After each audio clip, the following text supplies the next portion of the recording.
I'm going to take a portion of my speaking today. I'm going to do some basic training. Now, some of this training will seem very basic because most of us have been actually past this level. If I'm talking about things you already know, just take notes, because these are important things that you need to be communicating to your new people as they're getting involved in the business. Basic, simple, but I'm telling you, it's important. There's a saying that I learned a long time ago, and the very first time I heard it, it didn't make sense to me, but after I thought about it and somebody explained it to me, it started to make sense. And it was said, once taught, twice learned. I heard this a long time ago. Once taught, twice learned. And what that really means is, we as leaders, we really don't internalize and learn information until we have the ability to go out and effectively teach it. Now, the reason why I use the word effectively ahead of teach is because a lot of people can teach, but an effective teacher gets results from their words. That means you want to be able to sit down with somebody and explain to them basic things about getting started, and you want that person that you're talking to walk away and get results from your teaching. Does that make sense? So once taught, twice learned. So this stuff I'm going to go into is stuff that you need to be talking about every day to your new people, because sometimes we reach such a high level of success, we start talking over people's heads and we forget where they are in the business and they're just getting started. How many remember when you just got started? That first hour, that first 24 hours, that first 48 hours, that first week. Do you remember how you felt? The enthusiasm, the excitement, the dreaming. I mean, for the first time, you didn't want to, you hesitated, but at the same time, you felt it. I mean, think about what a new person's going through. We got to get them on the right track right away so that they can have the same success that you've had, and they can experience some of the levels that you've experienced, so they can go out and teach people the right way as well. So I want to talk to you about mindset. Now, mindset is something that, in my opinion, is one of the most important things that you need to talk to somebody about when they're getting started. Because when somebody makes the transition of being an employee and starting their own business, you have to think different. Because when you're an employee, usually you're told what to do, and if you don't perform, you could lose your job. So a lot of people are a little bit different when they're working for someone opposed to working for themselves. And I think it's important that as leaders and as teachers, you want to explain this to a new person when they're first getting started. You know, let them know that they have to develop the right mental attitude. It's a must. And what is developing the right mental attitude?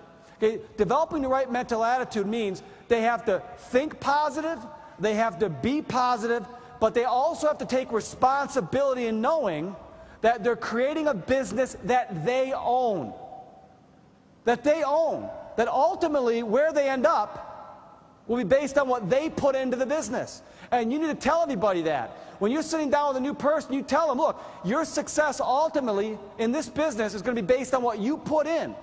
There's no guarantee that you're going to be financially independent. The only guarantee is if you do nothing, you receive nothing. Is that true or false? That's the only guarantee. So you want to put that in somebody's brain right away. They have to have the right mental attitude about what they're doing, and also let them know what to expect. Tell them about the emotional roller coaster that one experiences when they first get involved in a business like this. That sometimes the circumstances outside them will affect them emotionally. For example, I'm sure that everyone in this room has experienced at one time or another, you might have invited somebody to a presentation and they didn't show. Has that ever happened to anybody? Now, naturally, if you do that, it makes you start to feel a little bit down. Okay? Now, here's the problem. When somebody's new and they start to feel down, they let self-talk kick in. And self-talk is, they'll say things like, well, maybe this doesn't work. You know, maybe I am not really meant to do something like this. So tell someone in the beginning that don't let the self-talk kick you out of the business. Don't let the rejections or the downside make you emotionally down. You got to stay steady, you got to stay up. Because the very next day, that same person who didn't show up, they might call you on the phone. And they might say, you know what? I can't believe it. You know, I was looking for the meeting. You gave me the wrong address. I'm so excited. I want to hear about this business. When can I get to the next meeting? And all of a sudden, that new person, instead of feeling down, they start to feel up. Right? But that's the business. It's always a series of feeling up and down, up and down. But let me tell you something. There's nobody in this room that is inhuman. In other words, we all are going to feel the pain of rejection. We're all going to feel the pain of setback. But let me tell you the difference between someone who's been in the business for a long time opposed to someone who's brand new. Somebody who's brand new, when they feel the pain of a setback, okay, that pain could last a week. That pain could last a month. And for some people, that pain could last a lifetime. In their mind, they think that they can never be successful in anything they do. But what you've got to manage is how long that pain sets with you. For example, as you over time will realize that with every setback, there's something that's going to happen tomorrow that's going to be a huge buildup. It's going to be a huge advance forward, and that's going to make you feel good. So when you have a setback, you want to try to manage the feeling of that time, and you want to reduce it. Where it might make you feel bad for a week, you know what? Over time, try to make you feel bad for maybe 3 days. You know, and if it only feels bad for 3 days, over a period of time, try to manage it down to 1 day. You know, all of a sudden, maybe you'll get that feeling where you're going to get it down to maybe 5 hours, 4 hours, 3 hours, 1 hour. And you'll finally get to a point when something bad happens, you're going to go like this. You're going to just think about it for a second. You're going to look down and you go, oh, okay, I'm over it. Let's move on. Okay? And that's really what it's all about. I say this to you because we all experience this. Every one of us will experience this, but you've got to just take control over it and realize that, you know, long term, you're going to look back and realize we all had ups and downs. But there's only winners and there's losers. And you're either making a decision to win or you're making a decision to lose. That's all there is to it. That's all there is to it. And right now, when we started this company, failure was never an option for us. Why should failure be an option for you? Never. So make sure you tell people, have long-term thinking. Think about where you want to be a year from now. Think about where you want to be 2 years from now. Think about where you want to be 5 years from now. You know why? Long-term thinking gives you long-term motivation. If you're not thinking about where you want to be 5 years from now, then the only thing to look at is the problem of the moment. And there's no problem of the moment that can be greater than where you want to be long-term. Do you guys understand that? Can you guys teach that? Can you guys be that? Okay. Also, be coachable. How many of you realize that network marketing is a business that you're not going to learn in college? Okay? Network marketing is a unique business.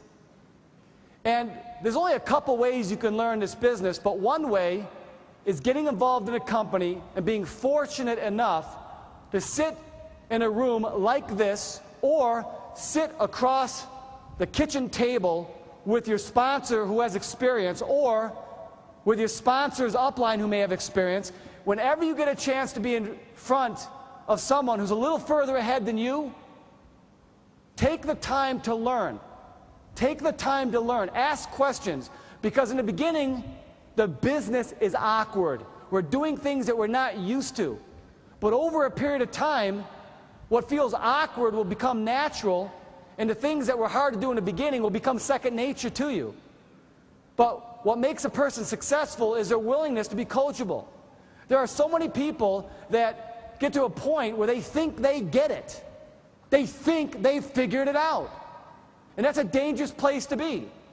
Because when you think you've figured it out, your mind is no longer open to learning. And if you stop learning, you stop growing. And in this business, you can never learn enough. Because I'm going to tell you a secret about knowledge. You want to hear it? The more you know, the more you should realize you don't know. That's a scary thing about knowledge. The more you know, the more you realize that you don't know. And the fact is, you're never going to have all the answers. You're never going to have all the information. It's a process of growing. So make sure you're always coachable, you're always listening, you're always learning, you're always analyzing, because you want to become better. That's the goal here. Now let me talk about another simple topic called the list. Now, the reason why you want to have someone make a list when they get involved in this business is for a couple of reasons. Now, first of all, the list has always been one of the most powerful tools that anyone would ever have in network marketing. But it's also one of the most overlooked tools. But ultimately, your list is your greatest resource for building a business. Because your list is basically all the names of people that you're going to talk to about either becoming a customer or you're going to talk to these people about becoming a representative. Ultimately, that's your resource. Now, there's two reasons why you want to make a list. Your list will become your point of reference for contacting people. It's a goal sheet, in a sense. And number two, as fast as you think of someone, you will forget them. I'll give you an example. How many of you have ever went to a meeting before in your local area? And as you walked in the meeting room, you sat down, you looked 3 rows back, you noticed there was somebody sitting in there that you thought of, but you forgot to call them, and somebody else invited them to the meeting. Has that ever happened to anybody? Okay, now let me tell you something. Even though you're happy to see your friend, you may not want to admit it, the very next thing you do is you start looking at who brought them, wondering if they're in your downline or not, okay? And all of a sudden you realize that they're not in your downline, and after the meeting you walk up and say, wow, I had you on my list, I was going to call you. And then they look at you and you know what they say? You should have. Because you know what? I love this opportunity and I'm going all the way. Now, let me tell you something that's even scarier than that. Imagine over a period of time, maybe 2 or 3 months, you didn't see your friend anymore, they didn't show up to that meeting for whatever reason, and you show up to an ACN convention, you're sitting in the 4th row, and all of a sudden Greg Provenzano, the president of ACN, starts introducing the newest RVP in the company. The person that beyond all people performed to the highest expectation, broke records, and is someone that this company is going to look at as the future of ACN, and they invite to the stage your friend. Now, how many of you at that moment in time are really killing yourself because you forgot to call that person, because you forgot to write that name down? Okay? Now, you laugh at it, but it could happen. What's even scarier, can you imagine if that person was at the podium and they're giving this great story? They're giving their testimonial. It's so inspirational that you look to the right and left you and everybody's crying, everybody. But you realize that you're crying too, but for an entirely different reason. So make sure you tell people, write them on paper, because if you don't write them on paper, you forget them, guess what? You may never remember them again and somebody else might talk to them. So always share that with somebody. Also, explain the difference between warm market and cold market. Warm market is people we know. Cold market is people that we don't know. Networking has always been most effective with warm market. Why? Because with warm market you have trust and you have rapport with people you know. They don't have to be your best friend, but you have trust and rapport. If somebody knows your face and they've seen you before, there's an element of trust and rapport with you over a complete stranger. So everything I talk about from this point on is just warm market. So let me give you some examples of warm market. And I bet you some of you will actually think of people as I say this. If you start thinking of warm market, think of your friends. Now, friends can be a category of your close friends. They could be your friends of friends that know you. They could be acquaintances. They could be people that you just walk by at the office. They could be people that you walk by at the local fitness center that every time you see them, you just nod your head, but you don't really know them by name. They could be acquaintances, but you know these people. Think of your family. I mean, when you think of your family alone, you've got immediate family members like your brothers, your sisters, your parents. Then you've got extended family, which could be your cousins, your aunts, your uncles. You know, if you're married, it could be your wife or husband's family. But think about your extended family as well. Also, coworkers. It could be people you work with, people you manage, or people that manage you, people you go to church with, people you went to school with. Whether it was high school or college, you know, a lot of times you keep in contact with these people, or even if you don't, think about who you could call that you haven't talked to in a long time that might be interested in taking advantage of an opportunity. People that you're part of organizations, clubs, charities, people you do business with. When I think of people you do business with, it could be a doctor, it could be a lawyer, it could be your dry cleaner, it could be a local print shop, it could be anybody. The average person, if you really sat down with them, could make a list of 100 names or more. Do you guys agree with that? Now, if you think about it, how many legs do you really need to become an RVP? Do you think if you had a list of 100 names, at some point you could find 4 people that could start a line? Yes. So don't think that every person on your list has to become a rep. But if somebody doesn't make a list, then the very next day they don't have anybody to call. I want somebody thinking about making phone calls every single day, and the only way they're going to make phone calls every day is if they got a list to look at. Now make sure you also teach when compiling a list, you always share with people not to prejudge. List everyone you know. Why? Because those you think will do the business won't. Those you think won't do the business will. Those you think can do the business can't. And those you think can't do the business can. Every time you try to guess, you're usually wrong. Now, even though we tell you not to prejudge, everyone still prejudges. Oh, I think this person will do it. You know, I'd call Mary, but, you know, I don't think Mary would be interested in something like this. I'll tell you what I've experienced over time. Pick the 5 people that you think won't do it and call them first. Because you'll be surprised. They'll be the ones that jump on board. Okay? Now, once you start talking to people, or once you start compiling your list, you're going to find that there's 3 types of people that will appear on your list. And you almost want to look at it this way because you want to approach people the right way. Number 1, there's people you look up to, or there's people that think you should look up to them, either or. There's people that are your peers, and then there's people who look up to you. Now let's be honest here. Who do you think on that category is the easiest person to talk to? And the answer is people that look up to you, because usually they respect you, and you know, they probably want to work with you, they probably want to hang out with you. And if you said, look, I found an opportunity, I'm pretty excited about it, you got to come down and take a look at it, I need you by my house tonight, just be there. Usually if they fall into that category, they're going to say, I'll be there. They don't even ask you questions. Why? Because they look up to you. They want to be a part of something you're doing. The second easiest group on this list, believe it or not, is not your peers. The second easiest will be the people that you look up to, or the people that think you should look up to them. And the reason why I say that is because it's okay to build their ego up a little bit when you're approaching these people. You might say something like this: look, I found something I'm really excited about. I mean, really excited about. But I want to get your opinion on it. Because, you know, you're the first person I thought of when I saw this. And you know why? Because if anyone knows business, it would be you. But I want you to come by to look at it for 2 reasons. 1, to give me your opinion. But number 2, I think this is something you might be interested in. But either way, will you do me a favor and honor me by just showing up and looking at it tonight at my house? How many of you could do that? Now, you'll be shocked. Somebody that you say that to will look up to you, and how can they be, like, condescending after that? I mean, you just built them up. They go, well, yeah, you know, you're right about, I am pretty good at business. Yeah, I'll come by and give you my opinion, and yeah, maybe I'll get involved. You know, I'll come by and take a look at it. But usually, you build them up a little bit. Now, the hardest group of people to talk to, typically for a new person, is their peers.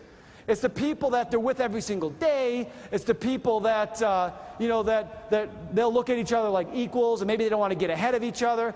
But make sure that people are always talking to people the right way. But also share with people, there's more than just recruiting scripts. They also have to know what to expect when they're talking to people. That when they're making their list, they're going to be also contacting their list, and there's going to be 3 types of people that they're going to contact. 3 types of responses: red apples, green apples, and rotten apples. Now, believe it or not, something as simple as this explanation helps a lot of people understand really how people react. Red apples are people that say yes, they're excited, and they see the business the same way you saw the business. Green apples are people that have a lot of questions. They're on the fence. Maybe you need to get them some information before they make a decision. And rotten apples are people that usually say no. Now, I want to make it clear to you that whenever you say someone's a rotten apple, you know, don't make them feel like their friend is rotten. It's a rotten response, but they're not a rotten person. Does that make sense? Because sometimes rotten apples will be their best friends. Sometimes rotten apples will be even their spouse. Is it possible? Okay, so we got to let them know that if they're a rotten apple, it's okay. It's just an opinion. It's an opinion. But there's 2 types of rotten apples. There's a good rotten apple and a bad rotten apple. A good rotten apple says, no thanks. It's not for me. But they'll still encourage you to do it. Okay, the timing isn't right for them, but they'll encourage you. A bad rotten apple is someone that says no, but for some crazy reason they try to talk you out of the business. You know, they want to be more intelligent than you. They want to tell you all their opinions about telecommunications. They want to tell you that their brothers, aunts, uncles, sisters, cousin was in a deal like this and they didn't make any money. Okay? So a rotten apple sometimes could be negative, but at the same time a rotten apple could be positive. Here's the whole philosophy behind a rotten apple. It doesn't matter the position somebody takes. Everybody has a right to have their opinion. Do you guys agree with that? So make sure you explain that to a new person. Don't get affected if somebody's not interested. You move on. You want to spend 80% of your time with the red apples, developing them and building their business. You want to spend about 20% of your time with the green apples, getting them what they need to make a decision so you can sort them to red or rotten. And what percentage of time do you want to spend with rotten? 0. Now, I want to clarify what 0 means. 0% means ACN time, which means don't talk to ACN to your spouse anymore if they're not interested. If your friend at the office is negative and they don't want to get involved, then don't talk to him about it or her about it. You don't have to spend any time with ACN to that person. That's what 0% of time means. It doesn't mean go home and get a divorce. It doesn't mean tell your best friend who's been your best friend for 10 years they're no longer your friend because they didn't want to do this. Okay? All it means is if you're going to build ACN and you're going to be successful, where you spend your time ultimately will determine your success level. The problem with most people in network marketing is they spend all their time with the wrong people. That's why they don't get ahead. They spend all their time trying to convince people to see it when they didn't see it and they told them they didn't see it. How many of you in this room know for a fact that you've spent more time than you should have with some people when they clearly told you that they were not interested in doing a business? Who's done it? Come on, be honest. Okay? We've all done it. We've all done it. And that's what holds you back when you put your time in the wrong places. Put your time where it's going to be best served, and that's with red apples and green apples. That's it. If somebody's not interested, that's what sorting is all about. You sort.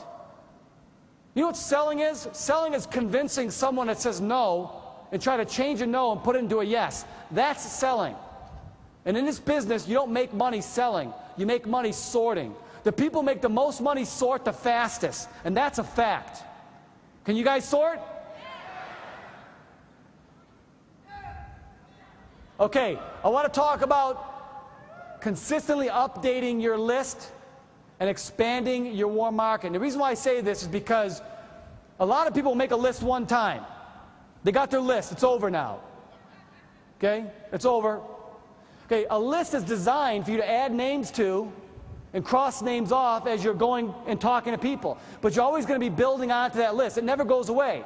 But I want to talk to you about how to expand your warm market list. How do you expand your warm market list? Okay, number one, you got to realize this, that we are in the people business. So I want to give you a basic fact here. If you talk to a lot of people, you're going to make a lot of money. If you talk to less people, you'll make less money. If you talk to no people, you're going to make what? No money. So you have to be willing to talk to people. You have to be willing to get out there. Now let me give you a couple of reasons why you might want to expand your warm market list. Number one, you're brand new to an area and you don't know anybody. Number two, you think you've talked to everyone you know. As you can see, I put the word you think because nobody ever talks to everyone they know. But you think you've talked to everyone you know. Okay? Or you plan to move to another area because you want to open up a new market. Okay? These are good reasons to expand your warm market. Does that make sense? Now, I'm not talking about cold market. There's a difference here. I'm talking about expanding your warm market. The best way to expand your warm market, you want to ask yourself a question. Ask yourself, what do you like to do? That's the very first thing you should ask yourself. What do you like to do? Hobbies or just daily activities, things that you like to do every day. For example, some people like to work out. Some people like to play sports. Could be golf, could be something else. Some people like to go out to eat every day. Some people like to have fun, they're more social, they like to go out and dance. Some people love to just volunteer for charities, and they usually associate with other people that like to volunteer for charities. Some people like to go to art galleries or museums or plays. And some people just love to travel, period. You know, as soon as somebody gets a chance, they like to go to another city. But think about the things that you like to do. You know why? Because other people like what you like. You're not the only person that likes what you like.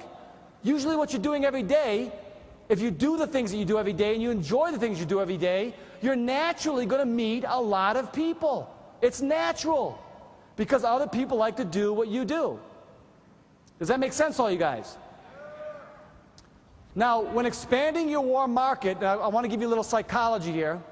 When expanding your warm market, don't try to recruit every person that you meet right away. Because sometimes it could be a little bit of a turnoff, and the number one reason why is people don't buy from people they don't trust. And we already know that if you're a stranger, they don't trust you. Now, in some cases, don't get me wrong, in some cases you might not have a choice, because maybe in some cases you'll never see that person again, so you might want to give them your business card or get their business card and follow up. And I'm not talking about that right now. I'm just talking about just developing a warm market because you're new to an area, you're going to be involved in a lot of things. What you want to do first is focus on building relationships. Now, we used to do this because back when we first started ACN, Robert, Tony, and me, we were the ones responsible for opening up all the cities across the country. I mean, we did the first meeting for ACN just about in every state or city that we're doing business in today. So you want to make sure that you're building relationships, and once you've established a relationship with people, they'll start to open up. And let me explain what that means, what opening up means. Naturally, if you see somebody at the fitness center every day, you know, just a casual nod of the head might actually turn into working out together, which might turn into having a protein shake together, which might turn into a conversation over a couple days. This might take 2 or 3 days, it might take a week, it might take a month, but who cares? Over that period of time, naturally through a conversation, when you're being positive and somebody's telling you a little bit about themselves, if you're always positive about what they're telling you, people start to open up. And I'll give you an example. If you ask somebody what they do for a living, because usually, believe it or not, that's the first question somebody will ask you, you know? Or you might ask them, say, well, you know, what do you do for a living? Or they might say, what do you do for a living? And then whatever they tell you, you always want to be positive and you want to build them up. You might say, they might tell you, well, yeah, I'm a waiter down at a restaurant bar down the street. You go, wow, excellent. I got to tell you what, one thing, you can make a lot of money doing that. Now, when you build them up, what's the very next thing they're going to say? They're going to look at you, they always get negative. They go, nah, believe me, I'm barely getting by. You know, but here's what I see, a common mistake. A common mistake in network marketing is when somebody's opening up to you, you know, instead of building them up, a lot of times you'll tear them down. Somebody will say, well, yeah, I'm a waiter down the street and I'm working at that restaurant that's kind of a bar/restaurant. You go, oh, really? You want me to show you how to make some real money? Now, be honest, how many times have you heard somebody say that, make somebody feel bad after they told you their career? Now, why would you do that? Because you know what they're going to say next? They're going to say, no, believe it or not, I'm making a lot of money, I'm happy. You put somebody into defense. Let them open up to you. And if they say to you, well, I'm not really making a lot of money, I'm not real happy, I'm looking for something new, then that opens up the recruiting door. So I'll tell you what, I don't want to talk about it right now because we're working out, but I've got something that I think you might be interested in. You know, I know I've seen you for quite a while, I never talked to you, I never thought of talking to you about it, but who knows, you might be interested in. As long as you guys are doing this right, and as long as you guys are thinking about what somebody else thinks before you talk to them, before you approach them, you're going to be much better in this business than somebody that just looks at everyone like they got a dollar sign on their head. You know, you don't have to look at everyone like they have a dollar sign. Treat people with respect. Show people respect. Make people feel better about themselves when you're in their presence than not. That's what leadership is all about. It's about making people feel good. And that's called the law of attraction. And you'll have a lot of people who will all just naturally want to be around you. And they'll start being curious about what you do. And they'll open up to you and they start talking to you. And that's what makes recruiting easy in this business. Now, the last thing I want to talk about is getting referrals. Getting warm market referrals is something that a lot of people in network marketing, a lot of people in ACN overlook. Getting referrals is powerful, and here's why. We're building in warm markets, but there's two types of warm markets. There's your warm market, and there's someone else's warm market. You'll never be limited in the warm market area. You will never run out of people to talk to. The most powerful question you can ask someone is who they know. When I was doing presentations on a regular basis, I used to get referrals from everybody. I even used to get referrals from people who were not interested in becoming a part of ACN. And what I used to say was this. If I walked up to somebody and I was sorting the room or sorting people, I'd say, does this look like something you'd be interested in? And if somebody looked at me and said, you know what, no, it's really not for me. I just got a promotion at work, and I'm really happy right now, but it's just not for me. I said, hey, no problem. I'd always make them feel good. I'd say, well, listen, I really thank you for coming down and taking a look at this. You're a good friend. Or if they were invited by somebody else, I'd say, well, listen, I'm sure Mary thanks you for coming down. It was very nice of you to come down and see the presentation. She's very serious about it. You're a real good friend, and we appreciate it. Thank you very much. It was very nice meeting you. Oh, by the way, I'll tell you what. Even though you're not interested and you're not going to do it, that's fine. Mary's really serious. Who do you know that you think would be good at something like this business? Who do you know that maybe isn't satisfied with their job? Who do you know that is more like an opportunist who would, if they saw this business, they would want to go to the top right away? Always get referrals. Never let somebody walk out the door without getting a referral. If you don't ask, you won't get. But the one thing I learned in network marketing is this, that you never run out of warm market to talk to. Why? Because there's your warm market and there's somebody else's warm market.